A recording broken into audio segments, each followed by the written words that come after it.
Good afternoon, Bridge Nation. Welcome to the Public Eye. I'm Ronnie Thwaites, and with me, my special guest and co-host in the mornings for Early Rise, the Honorable Pernell Charles Sr. Today is Wednesday, December the 1st. Only 30 days left in 2021. Particularly we old people, where has it gone? Time seems to rush away. Today is being recognized as World AIDS Day, and the acting senior director of the Ministry of Health and Wellness HIV-STI unit, Dr. Alicia Robb Allen, says that young people and communities must be empowered to make responsible sexual choices. And she has admitted that the ministry has fallen short in delivering its message of HIV prevention. Yeah? So what you're going to do about it, Dr. Robb Allen? When we relaxed the law on possession of ganja, there was supposed to be an education process that would have told people about the dangers of ingesting that substance. It never happened. You promised me? I did. And we failed on that, and it still isn't done. What a pity. And we're doing the same thing we're told in respect of HIV/AIDS. Public education is key to deepening the democratic process and ensuring proper social conduct. Yes, it seems as if I was prophesying, rather, because I remember saying you were Minister of Education, and I had a problem when I think about the schools and the challenge that the boys would face. Yeah. And you said we were going to try and educate them. Yes. But that's not what I've been told. And we were told that we had $10 million at the time, big money in those days, you know, that this was going to be used for public education in relation to the effects of cannabis, particularly in the adolescent brain. And none of it happened. None of it happened. And several of our boys have... And it has. And we were right. I do not think that ganja use is a matter for the criminal law, but it is. It ought not to have happened without that added aspect of it. And similarly, with HIV/AIDS, what people can get in their heads is, well, I can undertake risky sexual behavior, but government will give me the medicine so I can live and not die. But could I tell you, I have been listening over the past few days to the advertisement. Yes. And I did not understand. Well, let me say I must have heard, but I did not recall that so many people in Jamaica are living with HIV. Yes. And I probably have to ask you, they are living, can it spread from them? Of course it can.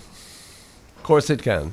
And the very fact that you have to ask that question in all of frankness is an indication that the task of health promotion is still unfinished. Education of absolutely those who have it and those who can get it. Yeah. And since this morning, we invited you especially to join in a conversation in a few minutes with Education Minister, the Honourable Fayval Williams. Yes. We have to ask ourselves, and perhaps ask her, about the content of education, Pernell. Because education is so much about examination taking and qualifying for this school or that profession, that we leave out the social education, yes, the moral competencies that are necessary to navigate life. Do you think so? Well, I think so, but it doesn't mean we should slack up on. I mean, slack up on what? Yeah. You know, what it is. We had to have added, because one of the greatest challenge to a boy is that, boy, in the next 2 years, I'm going to take CXC. I want to see how many A's I'm going to get, and I'm going to go on, and I'm fight for that. I don't have a problem with that. But you are saying there were many other things that they should be excited about. Yes. And that would have come from the teachers. It come from the teachers. The teachers are presuming.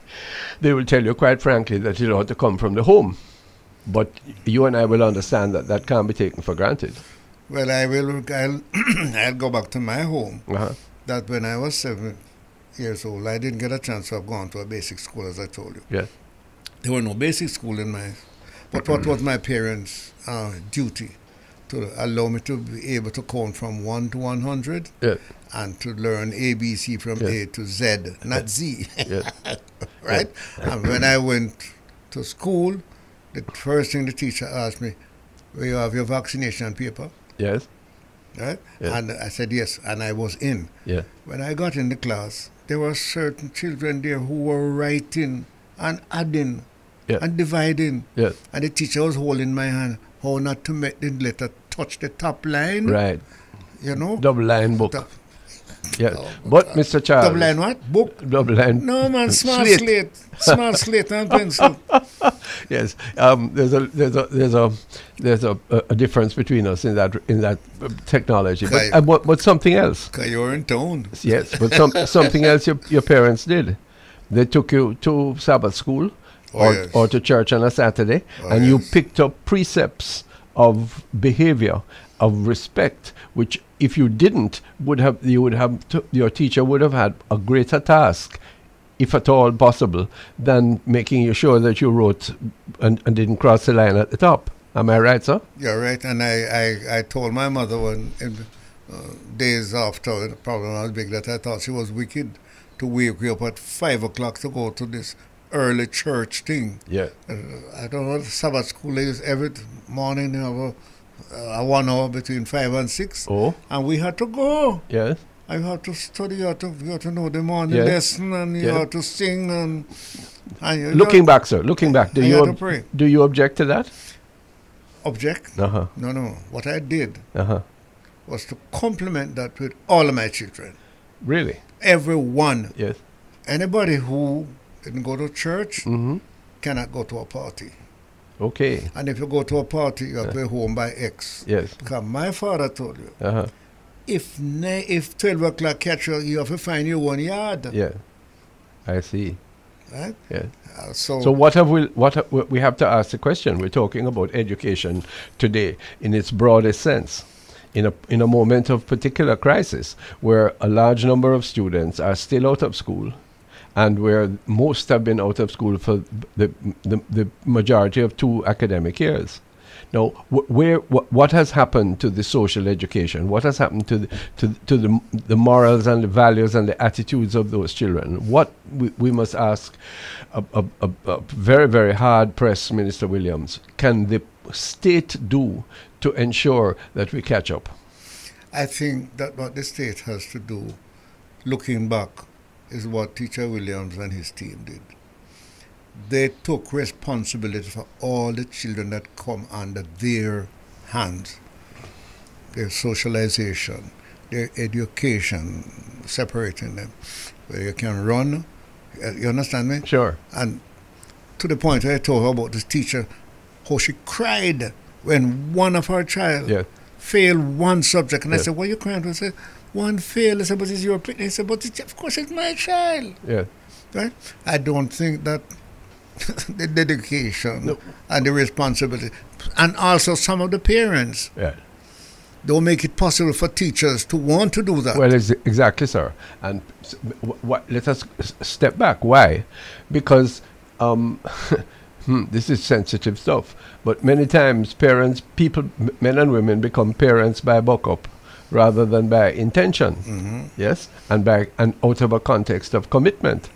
And this state, governments, people with authority and with influence are reluctant to say to us, look here, if you can't govern your own personal life, your relationships, particularly your most intimate relationships, you are setting up yourself for unhappiness, for the detriment of the children, and for the downfall of the nation. What time did we formalize living together without marriage? Having children, and once them have the name, is all right. Yeah. And so the man can come and go, and so many men can go. Yeah. There are a lot of things that has happened because of the increase in population. Yeah. And the increase in, teachers. Where have we lost that spirit of dedication of which you so often in our interchanges here speak of Teacher Williams and others, and I have similar persons. Where has that gone? Why has it gone? I would premise that we're too close to Miami for our own good. No, not not necessarily. Some of the parents have allowed certain teachers not to even want to talk to their children. Why would they do that? Because the way, in other words, a teacher said to a boy, listen, you have to behave yourself. And probably she have to shake him up. And shaking up might be a big word, but put him in his place. And then go home and tell his mother what happened. The mother made the teacher a road, or come in the school and chase her off. Yeah. But touch my boy. Yeah. So the teacher said, all right, I don't touch your boy. Sit down over there. So. Yeah. That is true. And she don't touch him. No. So doesn't touch him in any way, physically or intellectually, morally. So I don't know. This new generation of teachers are not like the teachers of the past. But then, where teachers would have cried. Our Prime Minister has made it a rule that there should be no corporal punishment. Well, you know what I've said to my Prime Minister. And I said, the first thing we should have done was to teach parents, if you're not to beat, what you are to do. Well, this is a question. Nobody has ever said to the parents, there is, Minister of Health sent a pamphlet, you were there. Yes. I said, scold the child with love. Yeah. I said, what the hell is this, scold the child with love? Yeah. And I told you, I scold the child, I scold my grandson with love. Yeah. And he learned. And I would never, ever, in other words, I repented that I had to, as I said, boss my boy behind. Yeah. Because he wouldn't behave. Yeah. And there was another way. Yes. So there was an intelligent way. We Public Eye today and beyond, we are fortunate to be able to have the support of the Ministry of Education to have us talk about issues to do with education and the new way to do it. Now, this seems to me to be a useful task. There needs to be training, there needs to be inculcation at every level, not only in the schoolroom, not only in the teachers' college, but in the society as a whole. 3 levels: parents, teachers, and children. Yeah. Because there are certain parents who will come in the school and tell the teachers, don't make this boy shove you, shake him up. Yeah. And there are some teachers, parents are going there and say, you shake up the boy, I'm going to shake up you. Yeah. So parents need to be taught. Children will follow what parents say most of the time. Yeah. Right? But then you have some teachers, young teachers, who really didn't have to go all the way up in Dry Harbour Mountain to teach. Because teachers were wanted everywhere. Teacher Williams left Trelawney and come and took a school up Lime Tree Garden in the Dry Harbour Mountain where there's no springs, no water, no paved road, and no electricity. And Holy Picnic with tough head. Some of them named Charles. Hold on. Put this way. Because my hair was not like yours. They cut off the top of a coconut. Yeah. And it's a coconut brush, you know. Yeah. Yes. It's a coconut brush. Take brush out the what man and hole in the head and say, boy, about Charles, it's a black pepper, man. Black pepper, man. You know it's black pepper? Yes. we have a mix of history, of country narrative, of pure Jamaican excellence here on the Public Eye. When we come back, special feature on education, and we'll greet Minister of Education, Information and Youth, the Honourable Fayval Williams. Hello, Minister Williams. Welcome. Thank you so much. Happy to have you. This is Ronnie here, and I have a friend of ours as my co-host, the Honourable Pernell Charles Sr. Okay, wonderful. How are you, ma'am? I'm doing well. I have some big suggestions for you this morning. Okay. Listen to me. Minister, we're grateful to share this program with you. Can't think of a more important priority for our nation now than to restabilize the education system, and anxious to hear from you as more schools are able to open. What are some of the priorities that you see that not only those listening to us in Jamaica, but as you know, this station is particularly beaming to Jamaicans in the diaspora. What should we know? What should we be partnering with you to do? Okay, great. Wonderful question.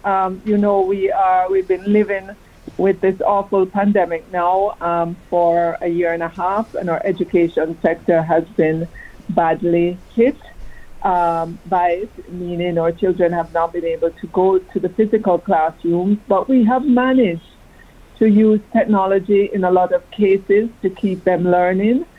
For those who didn't have online access to the online because they didn't have a device or connectivity, We made sure that lessons were on television, on radio, and that if they didn't have that, there was interaction that was encouraged between them, the teachers, and ensure that they had their books and workbooks. And for the first time this year, this past school year, the government did make a purchase of workbooks for our students. So the priority during the pandemic was to keep our children connected to the education sector and learning in a safe environment at home for the most case.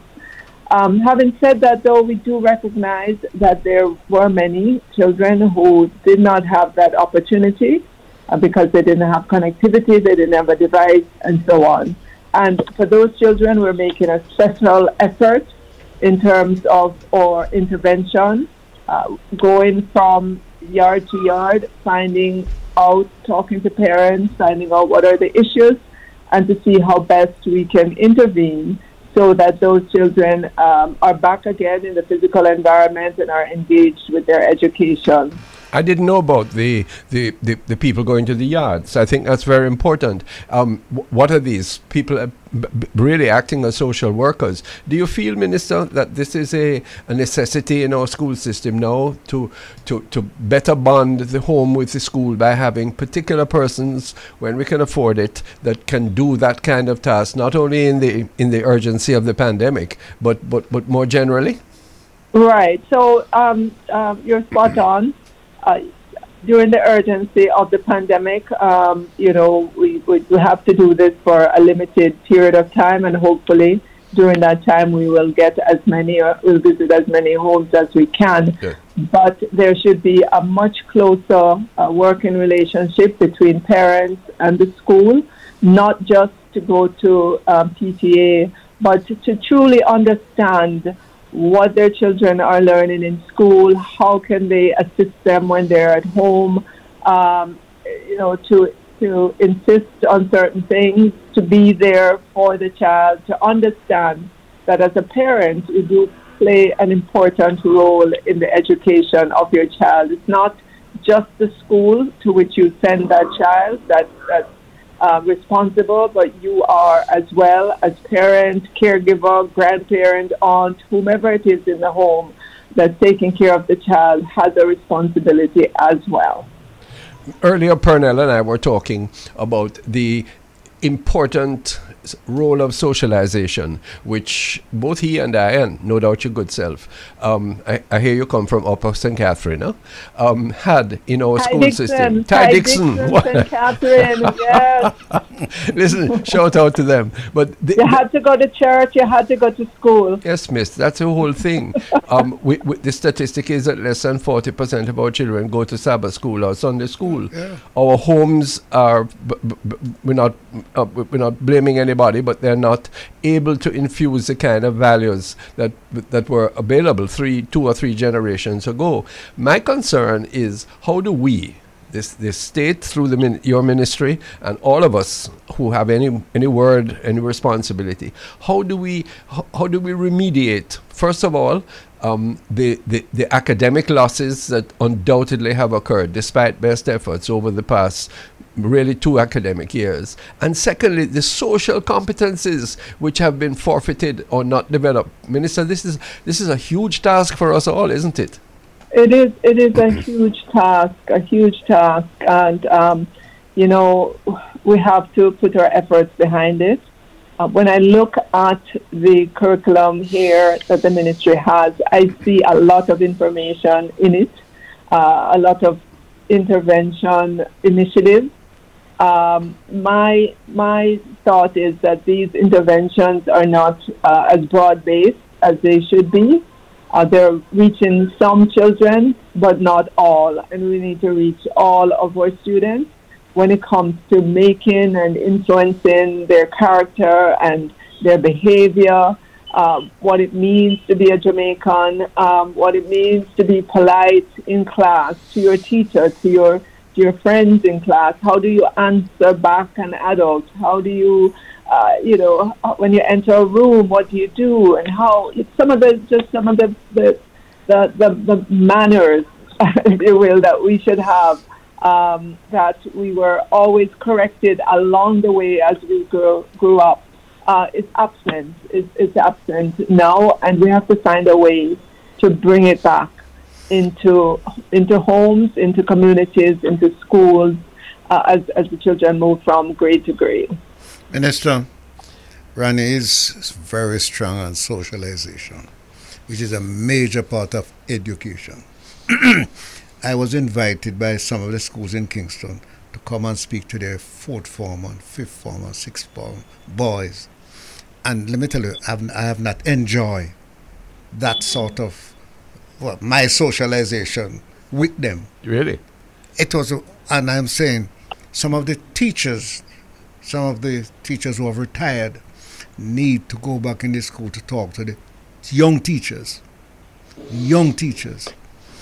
gather them together and tell them how to get, because they come up through the system, they go into high school, they go into college, they graduate, and they find a job immediately in the schools. So the socialization that you're talking about is a responsibility that a life has been put in your hands. Yes. To educate and to bring them to a level where they're going to become parents with children. So I want to volunteer to go back into the schools on a Thursday evening and give an hour to the boys, because I think I have certain things that they never got. I was a Boy Scout, they never get that. I go in the garden, every man had to plant something for themselves. And like the trees that young Pernell Charles is talking about, I say every child should have a tree. Minister, when Pernell left Parliament and left government, we think same done, but him just a come, No, it sounds like he's getting a second wind. Second spring. Minister, I boast about the woman I marry, because I have 7 children, and my input has only been the finances. She'd go to church, to school, to music, to and some children don't have that opportunity. Well, that's part of the socialization in the schools. But Minister, I know that you must be laboring to ensure parliamentary time and full national acceptance of the Jamaica Teaching Council bill. That, if I'm right, will provide an occasion for some of the further training, the professional development that Pernell speaks of for teachers.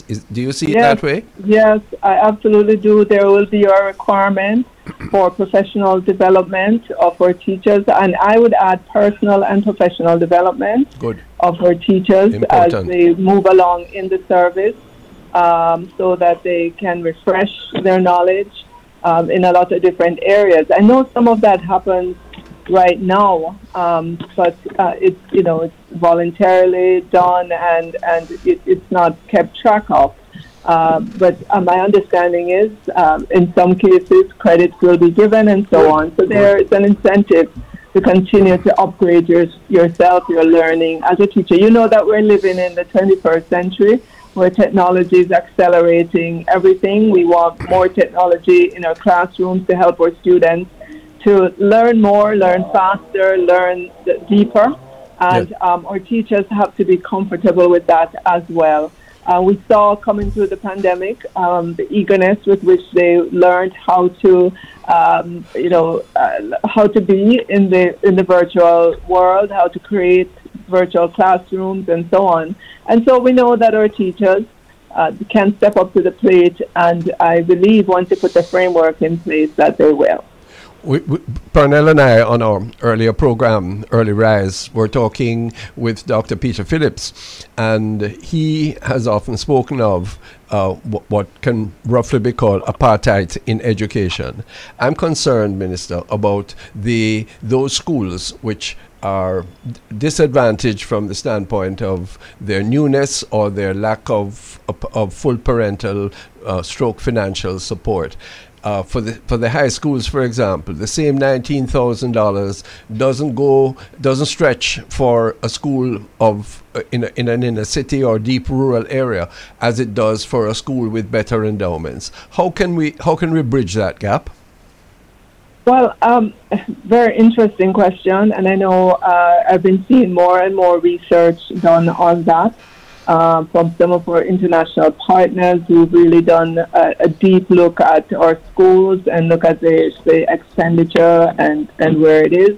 And I've seen more and more those suggestions that we should be looking at schools not just on a per student basis and making the allocation, but to look at the needs of the school when we make the allocation.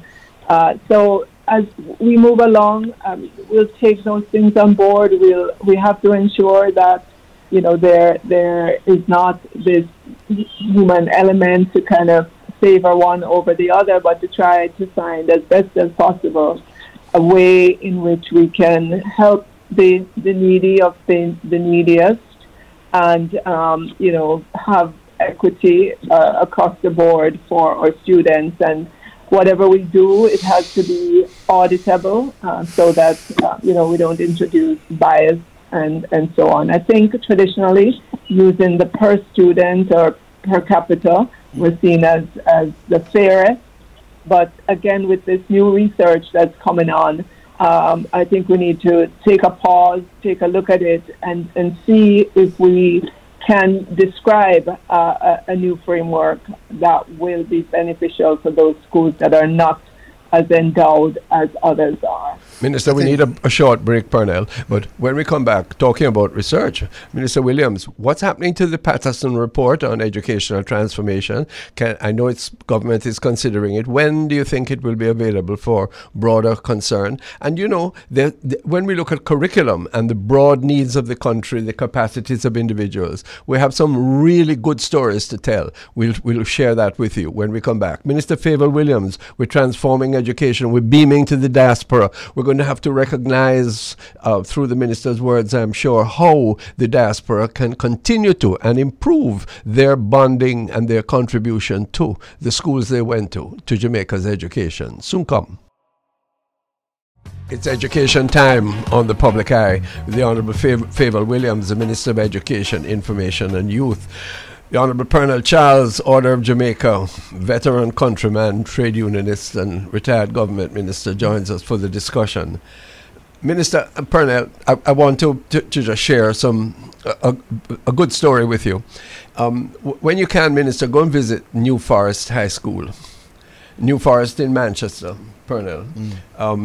When I was serving, we were able to ensure that it became a high school as well as an infant and primary school. And in 5 years' time, what has happened is they had their first graduation last week. Excellent chairman, Tricia Williamson, good principal, Mr. Allen, and a fine staff. And they have been able to bring children who enter that school at reading at pre-primary level to a level where they've passed CSEC, City and Guilds, and have matriculated to your university in Northern Caribbean. That is achievement, and they have a curriculum which is not only strictly academic but also vested in agriculture and training at heart levels grade 1 and 2, level 1 and 2, on the same money that the ministry gives. Minister Williams, that's a success story, you know, ma'am. It is, and it definitely sounds like one I need to. You need to go visit yes. and to have a deeper understanding of to yes. see how yes. we can take best practices from there to other schools. Yes. Yes. The first thing we're going to have to do there, you know, ma'am, is to get the children to school. My latest statistic is that even pre-COVID, we were running close to 20% of absenteeism. I know Pernell is going to mention the many children in the rural areas who don't. Yes. You well, say Minister, there are still areas where there are no transport, yes. no bus, no taxi. And if a taxi run, you can't take it, you can't pay for it. And it's far. Follow me. So everybody is wearing shoes now. So some shoes bottom are drop off because the road no fix and this and that. The point is this, that I think that in the deep rural that you're talking about, the new forest schools, that there has to be also a group from the Ministry of Education that visit these schools that are far from the Ministry of Education and build in. Okay. When you are close to the Ministry of Education, you're close to the minister. There are some schools that don't hear the minister at all. But you have a good coterie of education officers, don't you, ma'am? I met some of them and they're Yes. fantastic. Yes, we do. We do. Right. But transportation is an issue. You know, I'm not going to deny that. We do provide some transportation currently for PATH students, but when you look at the numbers relative, the number of students that we're able to cater for relative to the, you know, the largest number of students, we're just scratching the surface in terms of providing transportation. Another thing that mitigates against regular attendance is food. Minister, tell us what you feel about the school feeding program. Where do you want it to go? Well, the school feeding program that we have right now is primarily focused on PATH students, and there might be a percentage beyond that for needy students. In terms of my look at it, it's not as efficient as it could be. You know, it needs a lot to take it to another level and to be able to include more children in it. So we're looking to see how we can make it more efficient so that we know how many children are accessing on a daily basis, kind of accurately. Right now, the government kind of just sends a grant, and you know, there is reporting that happens, but way after the fact. So we need to see how we can bring technology, a smart card, to give our students so that we understand how many are actually having lunch, how many need, and so on, to be able to begin to have the kind of impact that we should. You're a mother, ma'am. Can I plead for breakfast, for particularly for the little children? Yes. We have whole heaps of children who come to school hungry. Right, but No. But part of my program was to give money for breakfast, you know. I see. To some the basic schools, you know. Because they were coming without the nutrition needed. The days when we could go to school hungry and learn, those days are gone. So I'm saying and I want the minister so Parnell, in your days, you could climb a mango tree, not true? yes, no. You're right. We used to hide, we used to knock off a mango, and we used to eat what is called sauce up here. You're not eating sauce up here? You know what is sauce up here? Avocado with nothing else. Pear alone. You find a ripe pear, you bust it.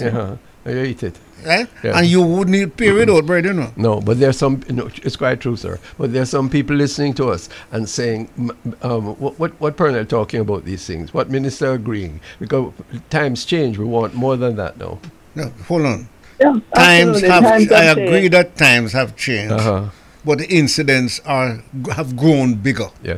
There are more children out there who are hungry. There are more, and before the minister gets off, I have to jump to get to this. PATH program, which was under me in the Ministry of Labour. I was worried that the headmasters in school, the principals were not the chief person to direct who get PATH. No. And so you have some children who are getting PATH who shouldn't get it, and some who are not getting it can't go to school without it. Should there be more autonomy for principals on these matters, you think, Minister Williams? In collaboration with parents, community, boards. Right. Yeah. You know. Okay, that's a balanced approach. Listen, before times run out on us, you know. But Minister, we don't have any fulsome figures, but my estimate is that well over $2 million a year is contributed by members of the diaspora, people listening to us in the tri-state area, in Canada, in England, to the Jamaican education system. Can you validate that? Is there a need for more? Are the channels for receiving donations and applying them efficiently, are they good enough? What can you say? Okay, so the channels for receiving gifts, whether it's in kind or otherwise, it's through the National Education Trust, and we ensure that there is good audit trail for those gifts that come in. I know during the pandemic, our diaspora stepped up in terms of donation of devices, and we're able to document accurately and transparently the final beneficiaries of those devices.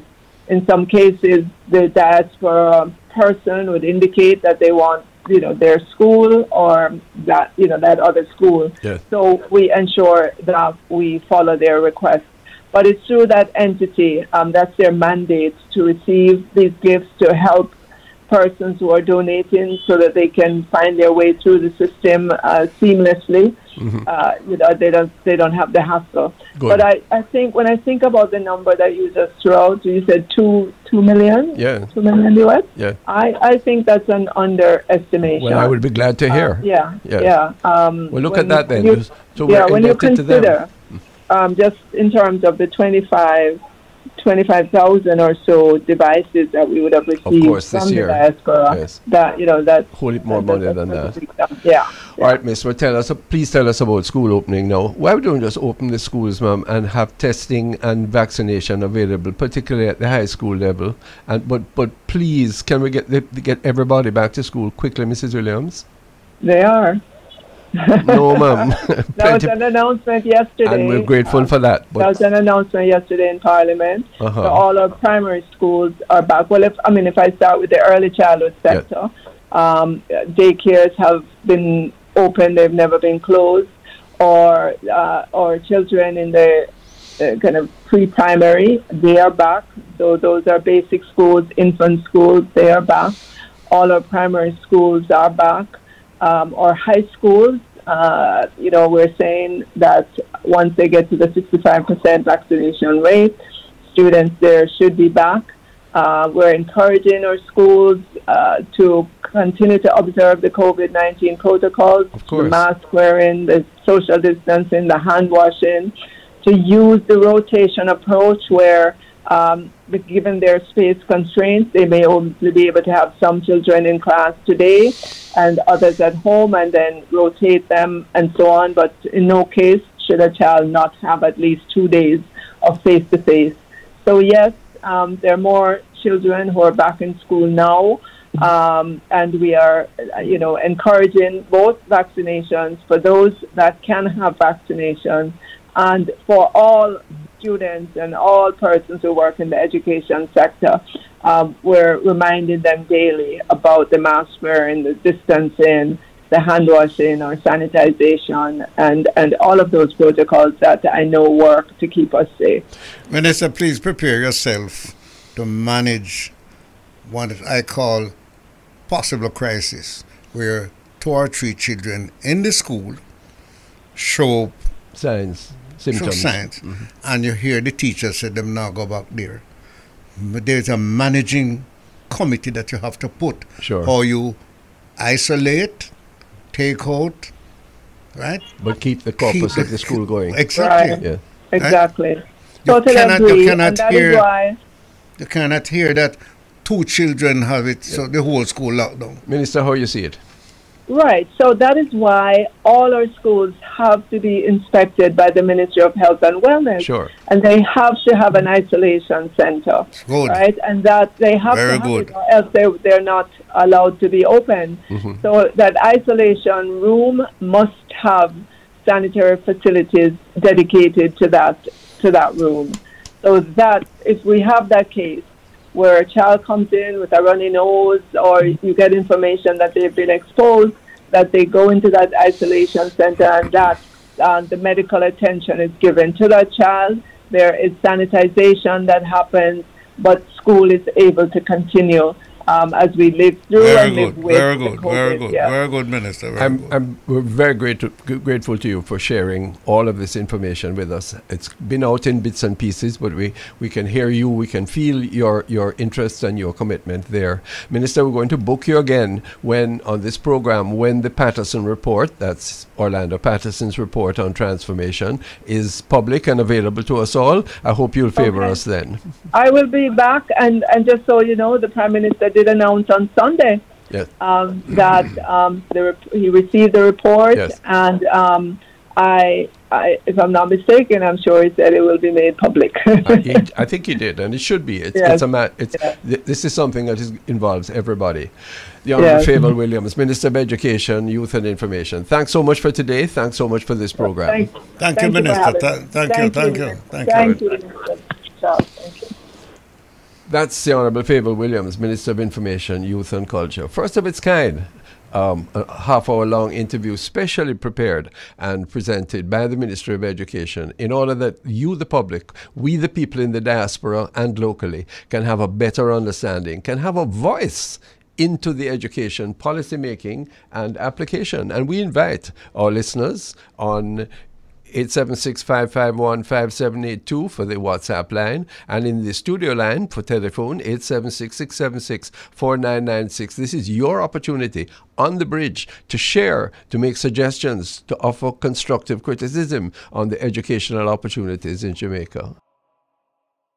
Thanks very much for being with us. The Bridge is a constructive station. The public eye sharpens their edge and takes us across that bridge, particularly on the issues that are so crucial to the future of Jamaican people, wherever we are. Pernell, you were saying people in the diaspora want to contribute? Many people in the diaspora who want to make contribution to our school system. Yeah. They want to send books, they want to send best desks, they want to send clothes, they want to send food.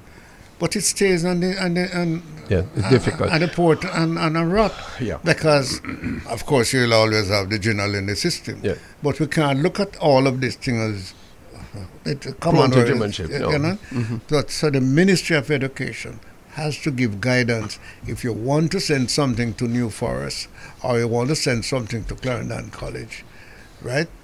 Here is the ministry's team that will meet it at the port, examine it, and will help to transfer it. You'd get more things than you ever. Well, let's be very practical about this. Yes. This was why the National Education Trust was set up. Yes. To receive and to distribute these various elements. Yes. Now, it is an agency which is not well known. And unfortunately, there has been a suggestion of some need for inquiry into it recently. I'm making an appeal without any judgment attached that we need to clear that one up quickest of all. Yes, yes. Because that people have to have absolute confidence that whatever they send is going to be completely dealt with. And I was pleased to hear Minister Williams say that there would be an audit trail for all of the donations. Yes. What happens though, Pernell, from my experience, and is that many times people want to appeal or want to deal not with the ministry or any of its agencies, but with the school directly. And you know why? Yeah. Because they feel if they send it to the ministry, it's going to get politicized, it's going to be distributed look at in that a way. again. So they have to get a confidence, as I say, to principal that X amount of thing is being sent to the ministry, get in touch with that, and the trail will come to your school and make sure you distribute it accordingly. Right. And there is going to be a little dropout everywhere. Well, and inform what you want to do before you send it. Exactly. So that we can say, yes, we need this. No, we don't need that. Randy, do you know how many people listening to us right now in Canada and in the United States would send you 10 or 15 tablets? Yes. Well, you look at that. So needed at this time. And if 40 people send, multiply that. Indeed. So you could have a collection point in America. Sure. And ship to the, and Miss Joe know that fair school up in Prospect go and get her 20 and you know 20 our children don't get they would send it, they come across the road and buy, they find it in unsealed, they find all kind of things. They have opportunities in those communities that we don't know of. And you know me, I'm excited about our overseas people. Indeed. The point for that is that Jamaican discourage them because we waste what they send and they don't get it free. That is another big issue. We have a caller. Good afternoon, caller. Good afternoon to you. Hello, sir. Welcome. Sir Ronnie Thwaites. Yes, sir. The Ronnie Thwaites and for the unflappable Honourable Pernell Charles. Boy, you gave him the right adjective, unflappable. How are you? That's just a big word. Don't mean no understanding of us. We're both very well and enjoying the fact. Look at what we're doing, caller. We have one big black man, one whingy white man, two old men, one Adventist and one Catholic, and one Rockstone Labourite and one Socialist PNP. What a life, eh? And yet still we're able to talk and to disagree politely and to agree on most things. Is that an achievement or is that a failure? I think that's an achievement, Ronnie, and Pernell. You know that my mind has been like that.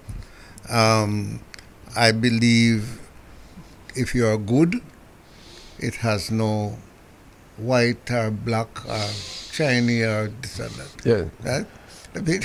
But I tell you about that another time. Your time, caller. Tell us your thoughts on what you're hearing. Thank you so much, Ronnie and Pernell. Good afternoon to your listeners here and abroad. Thank you. Let me humbly take this prominent opportunity to commend you, Pernell, on the National Award, the Order of Jamaica, which you received. Here, here. You deserved it. You have served this country with distinction, honor, and probity. And we are proud of you, Pernell, and also very proud of you, Ronnie Thwaites. An excellent and constructive discussion with the Honorable Education Minister. I thank you for that. I'd like to discuss with you, Ronnie, two brief issues.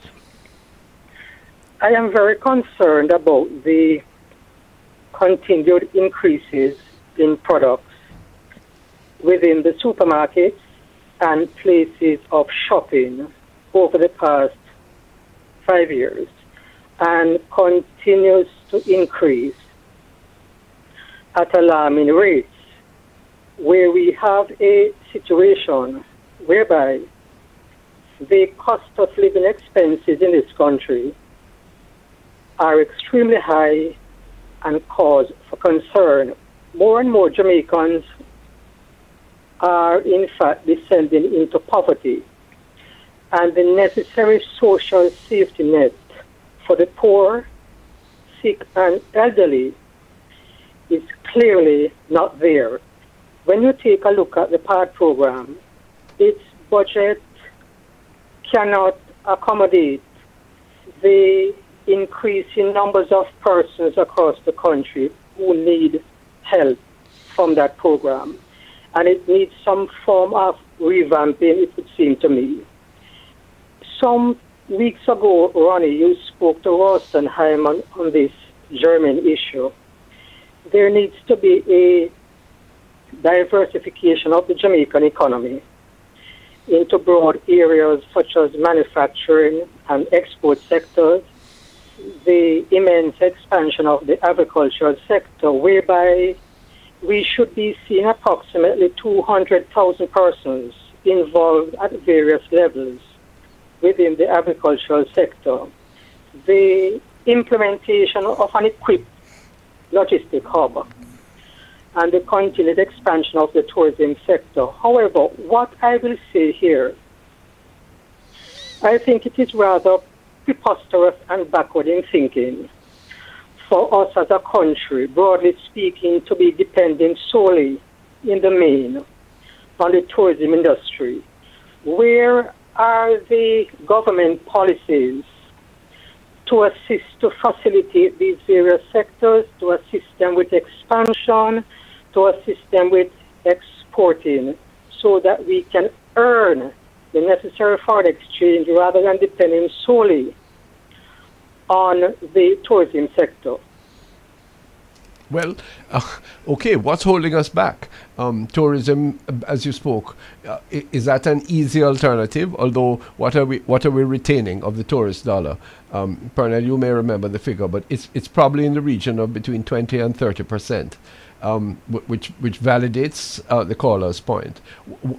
Why have we not? Where does it go? Where does it go? Oh, yes. I mean, I've been hearing, and I want to really lift up at Bartlett, Yeah. At a high level. I hear how much tourists come in, how much money is left here, and it goes in the budget. Right? It's not assigned to where the hotel is, communities. No, there's a tax that goes in the budget. It goes in the there's budget. a lot of jobs that are created, albeit at quite low Roads wages. are fixed and this and that and that. Right, and that. but the caller's basic point is a bird can't fly on one wing. Well, I will agree with him.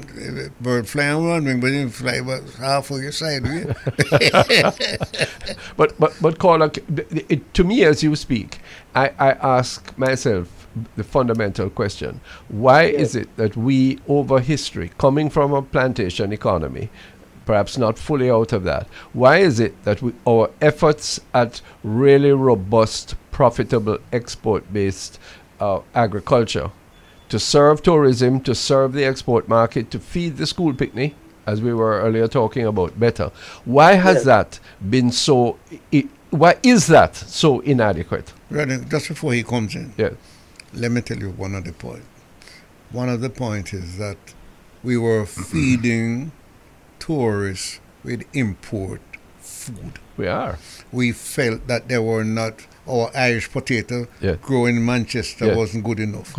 Our melon in St. Elizabeth wasn't good enough. It has some other things. Until people say, I want to eat Jamaica. Of course.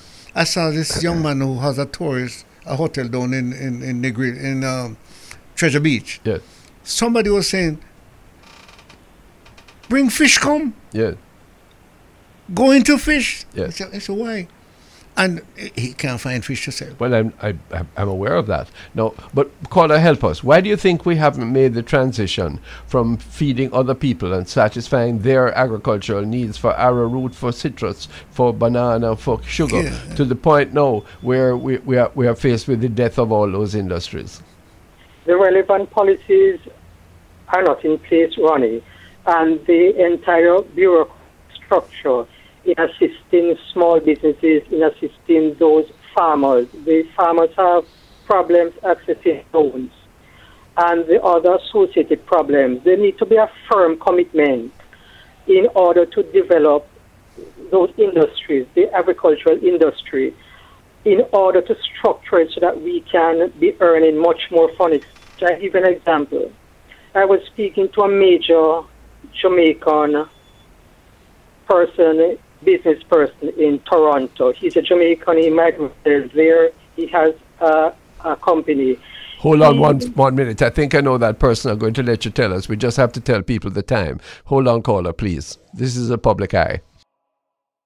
The public eye on the bridge. Pernell Charles is my resident guest, and we have a thoughtful caller on the line. Caller, I think I know the person you're telling me about in Toronto, and everybody is using the name of Jamaica, Mr. Charles. Yes. Say the Jamaican melon, Jamaican coffee, Jamaican pepper, and Jamaican. I went to Canada and said Jamaican patty. And it don't come out of Jamaica. Yes. Caller, what's happening? No. All come out of Jamaica is the name. Is the name. Yes. Yes. Yes. So why are we so stupid?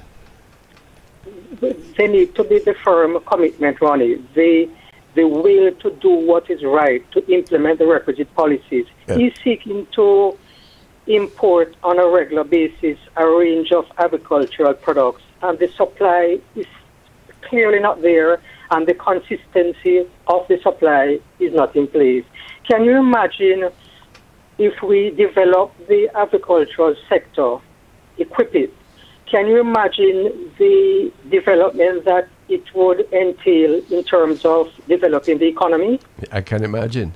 Can you imagine what it would do for employment, particularly for those who, if they were properly encouraged, I want to use the word regimented and trained, could be engaged in various aspects of agriculture and agro-processing?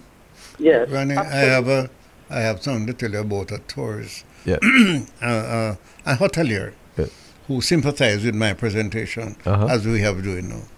And he said to me, Pernell, if I were to wait on the Jamaican farmer for these products, no hotel, no tourist would come. Yeah. Now, when I have an import line, I know what I'm getting when I'm getting. So there's got to be a re-education. Yes, but then the caller is asking the fundamental question. What is keeping us back from being, why are we the architects of our own misfortune, Mr. Charles? Because they're more than, we have a lot of boss, right? You have the planter, the transport man, the this, the that. I don't know. And we have the disease, and we have the hurricanes, and we have the this. And the hotel said, listen, for 6 months I'm not going to have any food from you, so I have to import. And so not to make this happen again, I have to keep importing. And nobody like the caller don't come up and say, listen, stop. There's a way forward. Well, we're going to do that right here on Tweet Caller. Yes, absolutely, Ronnie. Just briefly on the other issue. Yes. I am very concerned, and I'm speaking with all good intentions here, as usual. I am very concerned about the increasing numbers of alleged corruption that is unfolding within the JLP administration and is negatively affecting the government's overall credibility. I think the former Prime Minister Bruce Golding made some reference to those issues at the JLP conference. That needs to be dealt with. I do not think that the Prime Minister, he has to be firm in ensuring that these issues are dealt with. And I'm certain that Colonel would like to comment on this issue. We want him to. Well, let me tell you something. I'm worried about fellows like you and I and the caller who see everything in the Prime Minister. We have to have a team of men and women who are dedicated to doing the right thing and have the right thing done in the ministries that we have been put in charge of. But who chooses the cabinet, sir? Well, the Prime Minister chooses the cabinet. So who chooses the Prime Minister? The buck stops who chooses there. The Prime Minister? Yeah, and therefore we have to be clear, as the caller is being, on what standards we require. Yes, so the Prime Minister can only fire. He has to hire. He can hire too. Yes. So I'm saying, to me, that is not the ultimate.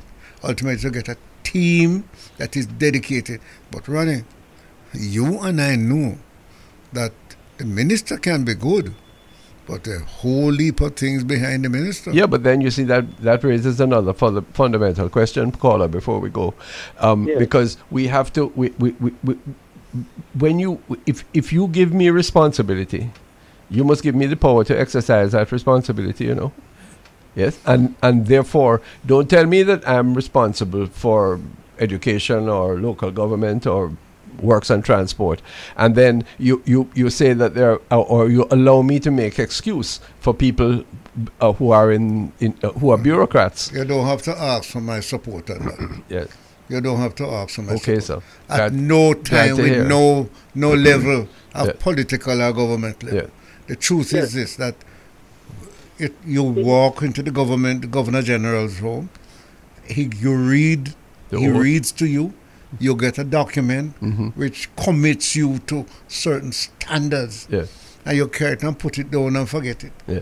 You're not going to be there.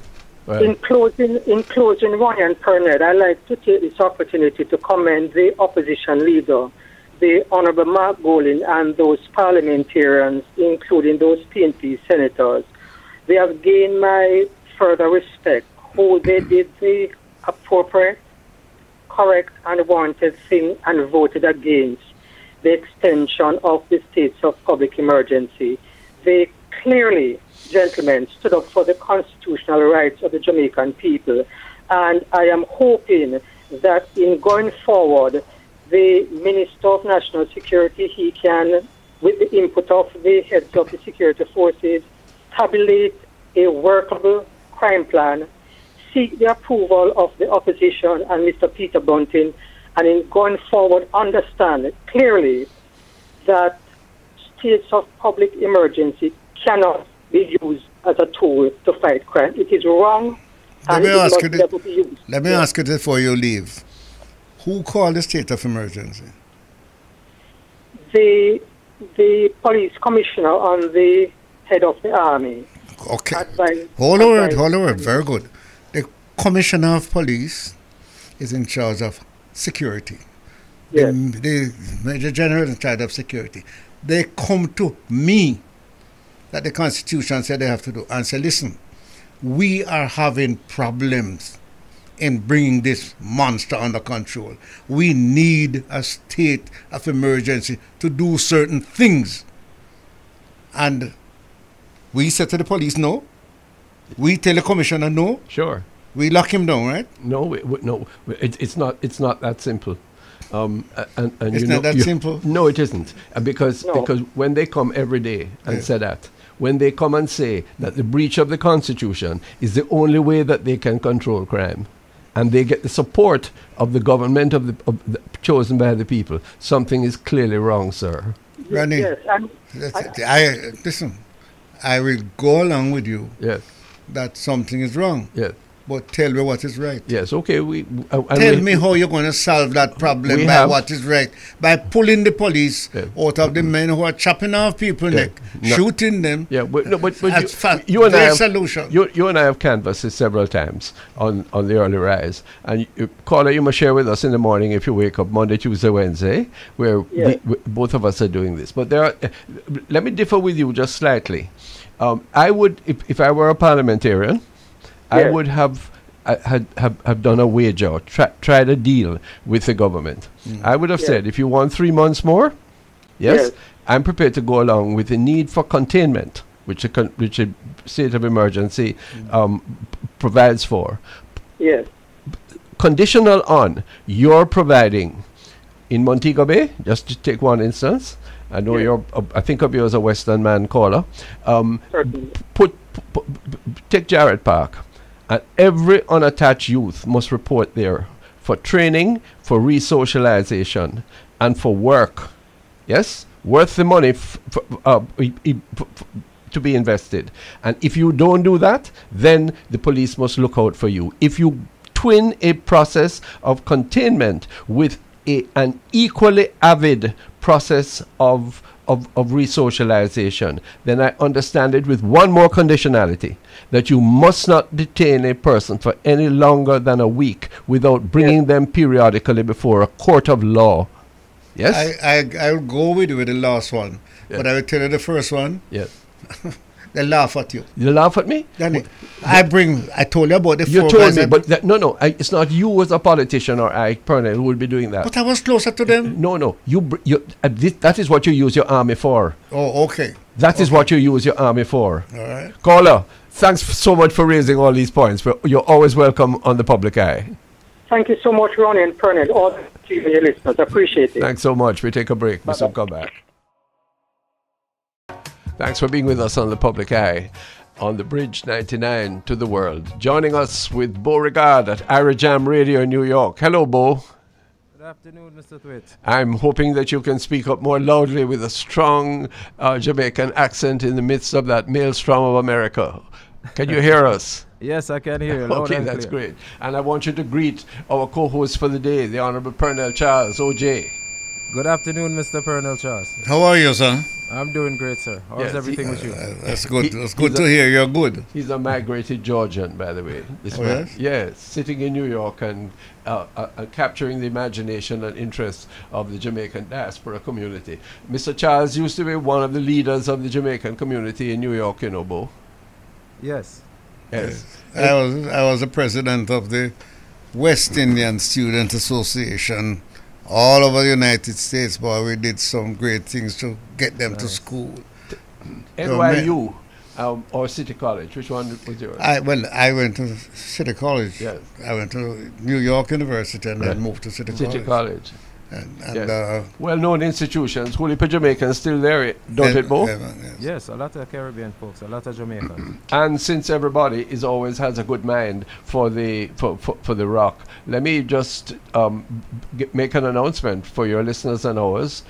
It's called Christmas is Here, and Bridge Nation, we are celebrating you, our listeners and viewers, with our Gift a Day giveaway. Today's Gift a Day giveaway promotion is brought to you by Scott's, your multi-purpose paper towel that absorbs us up to 118,000 of unwanted excess calories. Wow. Distributed by T. Geddes Grant. Here's your question. What are the main ingredients in the Jamaican Christmas cake? Can't help you, know. Call in during the crossover with Nicky Z at 4:05 p.m. for your chance to win. Call us at 876-676-4996. It's the Bridge with Irie Jam 99 in Jamaica Christmas giveaway. So, Beau, excite your listeners. I'm sure many people will dig up Grandma's Christmas cake recipe and phone in, you see? Yeah, I'm sure they will. Very sure Okay, they will. ready for our guest yet? Okay, so we've been talking about education, and we've been talking about the tremendous contribution that Jamaicans in the diaspora make to local schools. Yeah. Do you confirm that, Beau, from your knowledge of our communities in the tri-state area? Yes, there are a lot of people here who actually try to, help a lot of students in Jamaica in a lot of ways. I have friends here who do things, and I try to send back home school supplies and tablets and books and things of that nature to help out kids coming from their communities back home. So hold on, that's very important what you've said, because you're confirming what Pernell and I were saying, that many people want to deal directly with the school of their origin, eh? Yes, I guess it's easier for some people, or it comes down to what they can do. Yeah. So they tend to go back to their community. Okay, and that's understandable. But Yes. one of the things that I gather is that sometimes it's more complicated when you try and send directly to your school. Yes, through the customs, it just, Yes. it hardly ever works. The problem, Pernell was saying, Beau-regard, that very often some of these donations, well-intentioned, get stuck on the wharf. Well, one of the things that you have to recognize, Yeah. that if it comes to a government agents, Yeah. like the Ministry of Education, Yeah. when it comes to the cost of removing and tax on this, Yeah. when it comes to the school, they have to pay custom duties. Or get some and relief. Sometimes some it release. is there for 6, 7, 8 weeks. It spoils. Spoil. But comes to an agent like the Ministry of Education or a government agent, Yeah. then they can take it from there Yeah. and send it to the school, and they avoid the extra cost. Some people don't always send because they have to send money Sure, to clear. to clear it. No, Beau, this is important that we transmit to your listeners. I know the Association of Alumni of Jamaican High Schools and the wonderful work they do. What we want to do is encourage them that when they have something to send, get in touch with the National Education Trust Right. at the Ministry of Education. Yes? Don't watch what you hear about the trust. They do their work efficiently. And if you say, I have something for St. George's College or West Indies College, and you tell them, they will direct you how to do it at no cost, and ensure that whether it's money or it's tablets or it's exercise book, it reaches to your destination. One of the things that we have to do in Jamaica, however, Mr. Charles and our listeners locally, is that when we get something, we have to say thank you.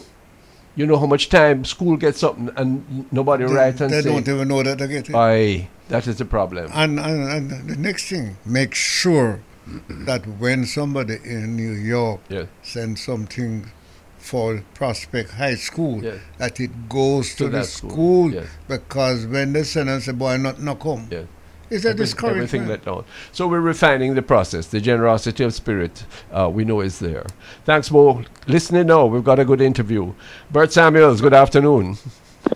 Hey, hi, how are you, Ronnie? I'm fine, thanks. And please greet my partner on this public eye, the Honourable Pernell Charles, OJ. Okay, good to be Colonel. How are you? If I know you were going to come on, I wouldn't come. Because I don't want to agree with you publicly in certain things, and I don't want to disagree with you publicly in certain things. But I want to tell you that I agree with some and I don't agree with some. Then leave it like that, and I don't have to commit myself. Well, you're going Good one. You're going to have to go into it as we proceed. Bert Samuels, I want to start off, though, with inviting you to share a tribute to the late Nancy Anderson. Well, Nancy, I met her, I'm a little senior to her. I met her as a hardworking advocate for human rights. She was one of those persons who did not work because she was paid. She worked because she was committed. And that talk that lawyers are all about money, Nancy, defied that kind of approach. She's will be sadly missed because, the prisoners that I've spoken to since she has passed earlier this week, or in the weekend, have said what a great woman she was. Yeah. And you are known, your greatness is for those you help who have nothing to give you. That is your sign of greatness. Purnell, Nancy Anderson, who I'm sure you heard of. Yes. I met her, Bert Purnell, when she came here as a Peace Corps volunteer. She was teaching at the School for the Deaf in Maypen. And she was attracted to, at that time I had just started the Kingston Legal Aid Clinic, and it was the first exercise in legal assistance for poor people in the country. And she had an interest, and she was became very close to the people in the Jamaica Council for Human Rights. Dennis Daly, Winston Spalding, of course Lloyd Barnett, the chief among that. And it gave a tremendous lift to the movement, because, as Bert says, she never worked for money. She worked for the love of humanity. She qualified herself in law while she was working hard. She was indefatigable and a person of utter generosity of spirit. Is that a fair description, Bert Samuels? Very true. And that's interesting, Ronnie. Looking back, she must have said, listen, I need to be a lawyer to help more. Indeed. Look at that. Where is she from? She was from the United States. She's from the Midwest. Yes. And she came to Jamaica, and she just loved us and stayed with us, asked nothing of us except of the capacity to help us in areas that many of us as Jamaican lawyers, Jamaican public officials, like the care of the prisoners, the persons with disabilities, etc., needed that special attention, and she gave it. Yes? So we have to keep our spirit alive eternally, Mr. Samuels. Yes, a good template for young people who want to help and want to become attorneys so they can help. Good Indeed. template.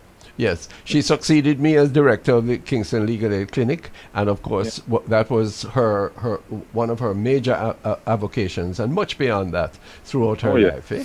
But we have been kind to you, Ronnie. You have come up through the ranks and you have done a lot of things. I began at 74 1/4 Spanish Town Road at the corner of Greenwich Town, Mr. Charles and Mr. Samuels. That's a long time ago. Good one. Yes, good.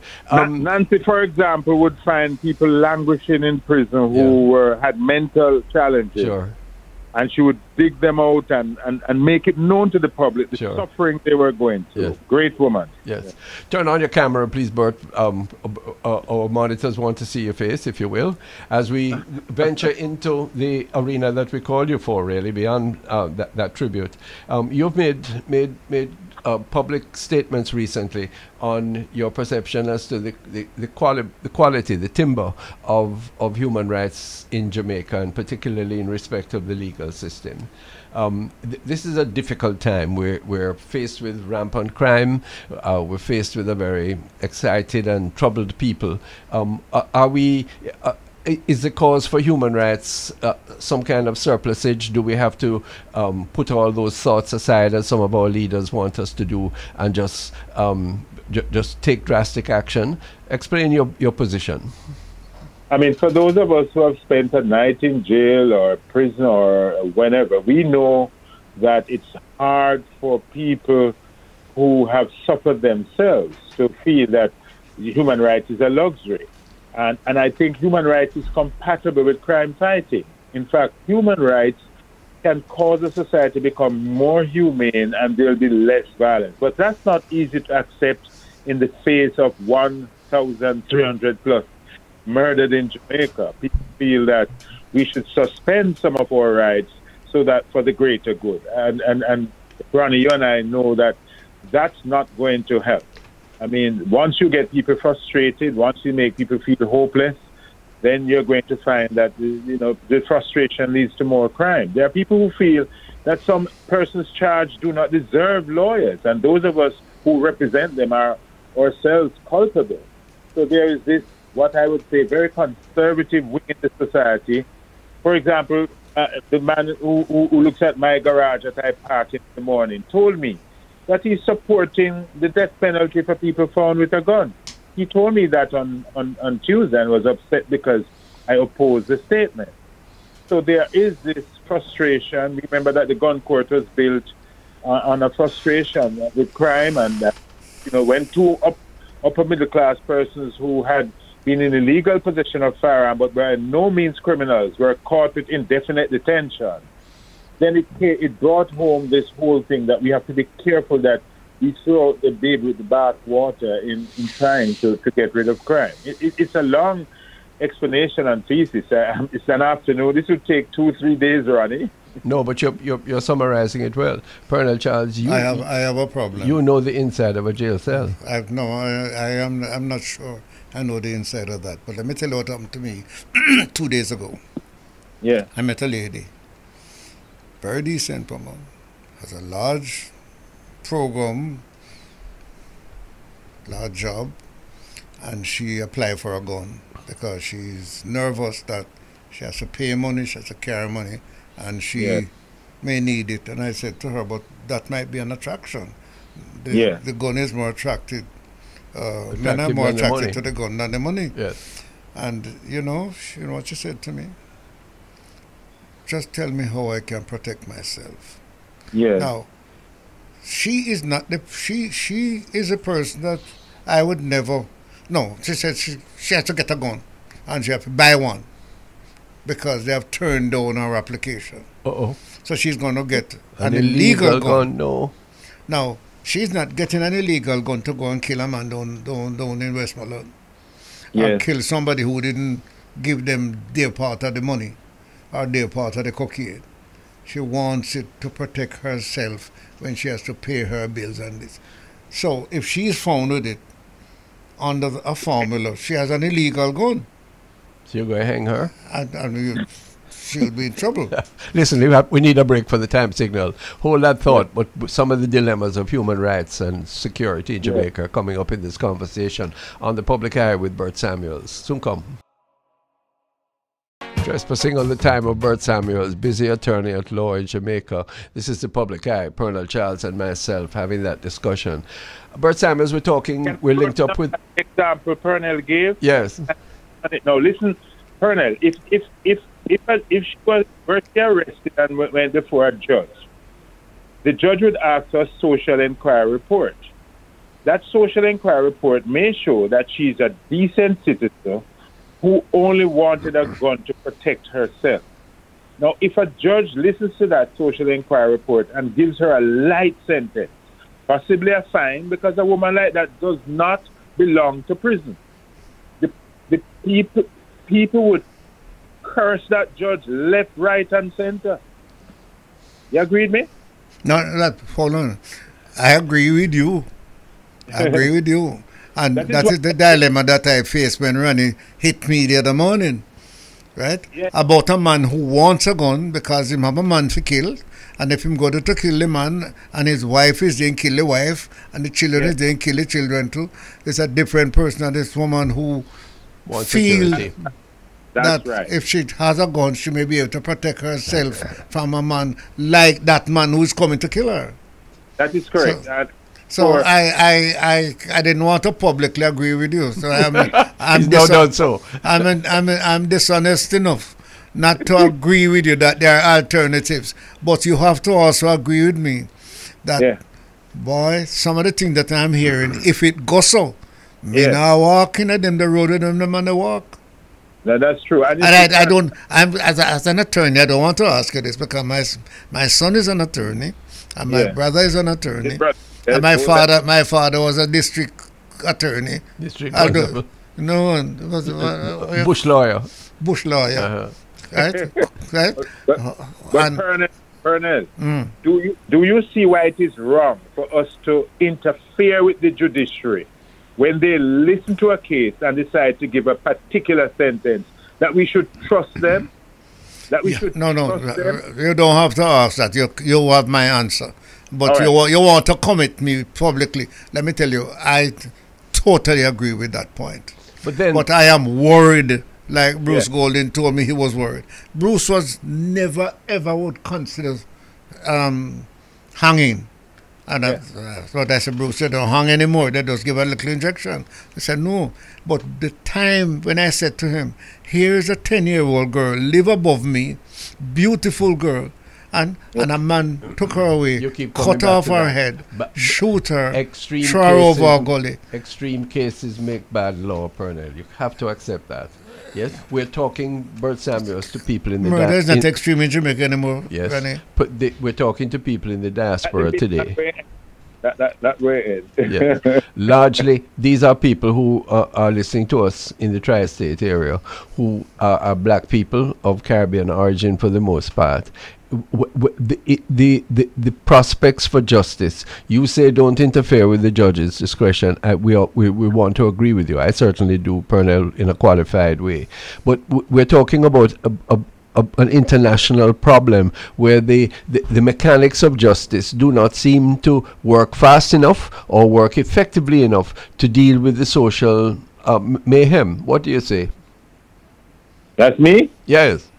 Yeah, well, Ronnie, if you say tri-state area now, we're going to another area where the statistics show that black people are likely to get the death penalty 5 times more than white persons. Yes. And even at white terrorists who shoot down school children and all that, is likely to be arrested without being killed. Yeah. And black men unarmed. I sat on a commission about 4 months ago, international commission, listening to the execution of black people in America, unarmed black men. And it is horrifying what happened. So, Lord, if you take me to the United States, we have a lot of add-ons over that place. Trust me. What was the outcome of this commission? I think it's important because it has relevance here. That's right. George Floyd went with his attorneys to the United Nations, and the United States and her allies blocked his attempt to ask that there be a commission and human rights investigation into the killing of black people in America. So because that was defeated in the United Nations, they took to an international commission of commissioners outside. None of us, 12 of us, we were non-Americans. And we looked into the system and we've made recommendations that America should answer to crimes against humanity based on its track record with the slaying of unarmed black people. George Floyd is just one because it was taped. A lot of dark night and alley killing of black people in the United States has been happening for centuries. The lynchers used to use rope. Now they are being killed in the streets unarmed. A traffic offense and a man running away from a cop having committed a traffic offense and he's shot in the head and the torso? That can't be a civilized place. Is the system somewhat vindicated by the recent conviction of the 3 men in the Ahmaud Arbery case? Yes, but there was an acquittal before. And you see, what you have, once there's racism and the jurors are not of your peers, then that's a complexity that attends upon the American justice system. We should make life very difficult for a lawyer like me operating in the United States.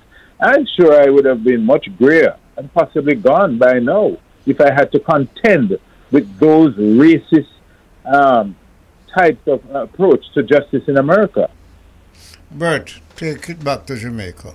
Right, come home. If some of what I'm hearing coming out of the courts before the Chief Justice now is true, where the hell am I going to walk if those guys come out? Would you want to go into those areas? You know, I'm not allowed to comment because it's happening. Let me hit you and Randy, but both of you are trained top attorneys in the country. I am a social person. Yeah. Now, I know that there are guys who come to you to defend them. Yeah.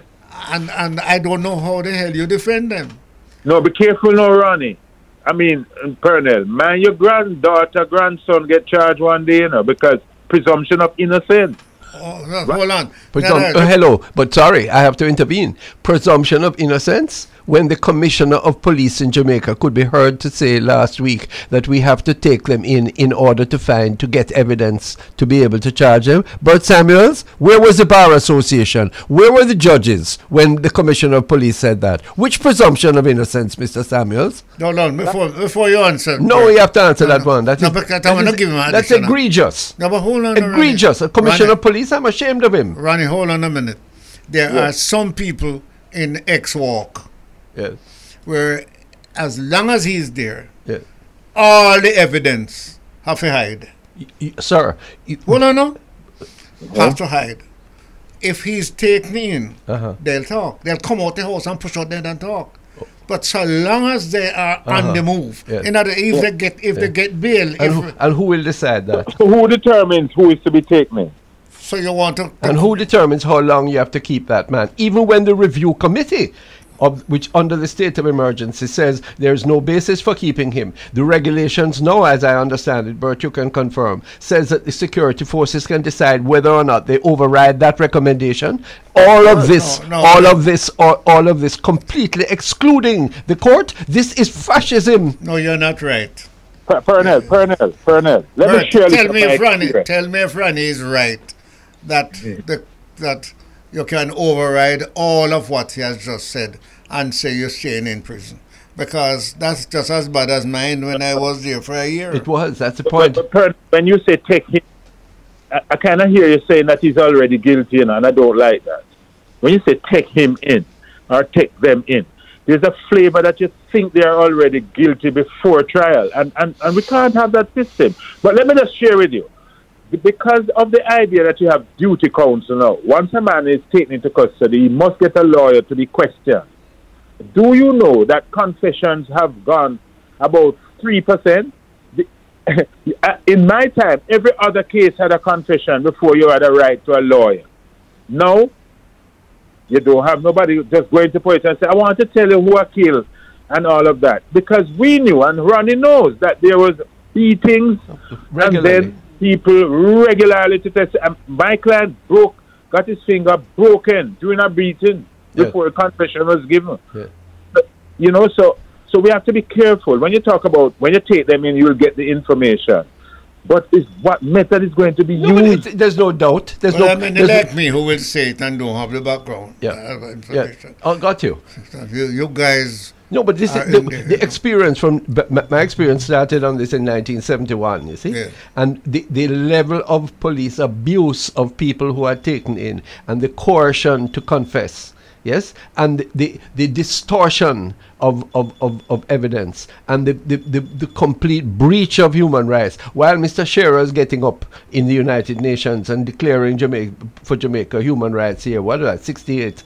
Yes, and what was going on then in central lockup? Yes, what was going on at Denham Town? Yes, I mean, really and truly, to know after 58 years after independence, to hear a commissioner of police say that you have to take people in, take away their liberty in order to extort evidence against them. Yes, you know what that means? Well, what Bert is saying is that you take them in and they themselves confess against themselves, which is wrong. Yeah, that was very common, very common. But Pernell, do you agree with me that when the police come on the crime scene, rather than taking up 6'4" boys that people say them is the bad boy in the area, they should try and use scientific evidence, try and take DNA to and scour the crime scene to find out. When they had that Timothy McVeigh bombing in Oklahoma, when the FBI landed upon that building which was taken down and crushed, they were told, do not speak to anyone. Dig into the rubble for the evidence. They found a chassis for the van. They took the chassis number and found the manufacturer. They picked the manufacturer, and the manufacturer told them which place rented the vehicle. They went into that rented vehicle place and found who rented it. And that's how Timothy McVeigh was arrested. The use of scientific evidence and intelligence, not bullyism and arresting who is the bad boy in the area. Ray, why didn't you say something I can disagree with? No, but this is embarrassing me. This is serious business, because but the fact is this is clear and present. How different are we in there's a difference of degree, I concede, but how different are our practices to what goes on against black people, poor people in the United States, Mr. Samuels? I'm telling you, I mean, if you go on the road now and go to certain people... You don't have to use United States, But no, I'm doing that because we're talking to people in the diaspora and because we love to copycat them. Yes, but There's a whole heap of Trumpism going on in Jamaica right now. Yeah, but you know what's happening in some areas where girls can't go to school. But nobody is sympathizing with that. Women can't take a profession. Terrible. But you can't murder. That's Martin Luther King, that's not me. Further, if you and I have a dog and we want him to get bad, we chain him up. Say that again. If you and I have a dog and we want him to get bad, just chain him up for 2 months. And then get bad. What? Because he don't have no freedom. When you let him go. Randy, we discussed that in a 1 hour discussion, whether if you chain up a dog and get bad, or if you let him go and get worse, or better. But hold on, though. In the few minutes we have left, though, Bert Samuels, we have a serious crime problem in Jamaica. We also have a serious problem of clogging in the court system. I respect the efforts that the government is making to appoint new people, more people, etc. Facilities. Bad news for you. Bad news on the clogging. Because of COVID, we have not had a jury trial in 2 years in Jamaica. Yeah. So that's another cause of clogging now. So those are on the wait list. Yeah. That's another reason for delays. And we're getting court dates now in criminal matters. For a man went to court there and he got a trial date of October 2022 and he's in custody. Yeah. Yeah. Yes. But why can't we have a jury that sits according to the protocol? Well, listen, that's good. I mean, we had to retrofit the hospitals. We had to retrofit so many things. So I think so I can't retrofit the court. Yeah, but Ronnie will tell you the last place to get any comfort and any attention is courtrooms. If you see the toilets that people have to use who go to the courts over the last 2 decades, the government departments are much more comfortable than the courthouses because it's poor cousins. The courthouse is the poor cousin of the state, What is needed? Is it just more attention? This is one of the reasons we call you, because we want to transmit to the citizenry the need to stop treating justice as a poor cousin. Do we need more court sitting? Do we need better cooperation from defense attorneys? Better preparation by the police? All of the above, Bert Samuels? Well, first thing is we have a overworked police force with so much crime. I mean, as a detective is working on this case last night, two more nights after that, he has a double murder. So that we have a high crime rate. Now, it's hard to pay for. The state in Jamaica, it's difficult for them to attend to that high crime rate. It's just like the COVID. When we ran out of beds because of high incidence of illness, we have a high incidence of crime in Jamaica. And we need funding. The budgetary allocation for justice and the court area, it's just not enough. So I don't know if Colonel, he sits in cabinet, he knows the challenges for the Minister of Justice asking for money, and the Ministry of Health has to take some, and the other ministries have to take the other. So, it's kind of outside of my range. How are we going to finance the plant that drives justice? It's overworked. Half a Tree Court has 7 courtrooms. It should have 25. Whoa. And the reason for that is, if you follow what Ronnie is saying, had we educate, socialize, and do this, we probably need just half of what courthouses we have. When you drive past Half a Tree Court, because I see you driving up Mansfield Avenue, when you look at Half a Tree Court, I think it's a political meeting you have it. No, the courthouse. Where all those people come from? Yeah, Half a Tree Courthouse has not been expanded in the last 2 years. 20 years. 20 years. So you need some new courthouses. Bert Samuels, final question. Yeah. We're faced with a dilemma about police measures, judicial response to the state of emergency. What's your feel? Well, you want me to talk about the state of emergency? Very briefly, yes. Yeah, what is happening in the state of emergency is that we put in the hands of the police who arrest a man the power to release him. There is no habeas corpus. You can't go to a judge to complain that a man has been in custody, and I know Pernell frowns on that one. You want a judge to oversight your liberty. I don't want a police to oversight my liberty, or a politician, or a minister of government. I want a judge. Yes. Point well taken. Enough. Bert Samuels, always grateful for your forthrightness and your dedication. Thanks so much. I'm glad you said the last thing that I can agree with you. Okay. Thanks very much, Bert Samuels, Bert. noted attorney at law. And it's time for us to, take a break, or can we go on? Yes, we're to wrap up. Okay, fine. Thanks to you, Honourable Pernell Charles, for joining us today. Exciting interviews with the Honourable Fayval Williams and with Bert Samuels. You're trying to pull me, but I'll come back, Yes, I hope you will. I mean, I think I enjoy this. Well, I'm glad you did. And thanks, too, for the Ministry of Education for sponsoring that Look at Education Transformation. Thanks to all the Public Eye and Open Mind Bridge listeners and those who called in. We're grateful for those who listen on the Bridge 99 and Irie Jam Radio. Beau-regard, thanks so much. You got an earful today you can pass on to your listeners. Bo's taking a break. That's excellent. Please listen to us on live stream, www.thebridge99fm.com. Thanks to producer LaFane Wigan, technical operator Richie Rainford, and the entire production team here at the Bridge 99 FM and the Jamaican family at Irie Jam in New York. Bo, thanks so much for your company. Thank you very much, Mr. Thwaites. You got an earful. You can do a lot with that in future programs and analyses, I'm sure. I definitely can. Have a great afternoon. Stay tuned for the crossover with Nicky Z at 2 p.m. Kurt Riley comes on at 5 p.m. and Rasperience with the only Tony Rebel is on at 8 p.m. Join us again next Wednesday at 12 noon for the Public Eye and the Open Mind on the Bridge 99 FM. Take care.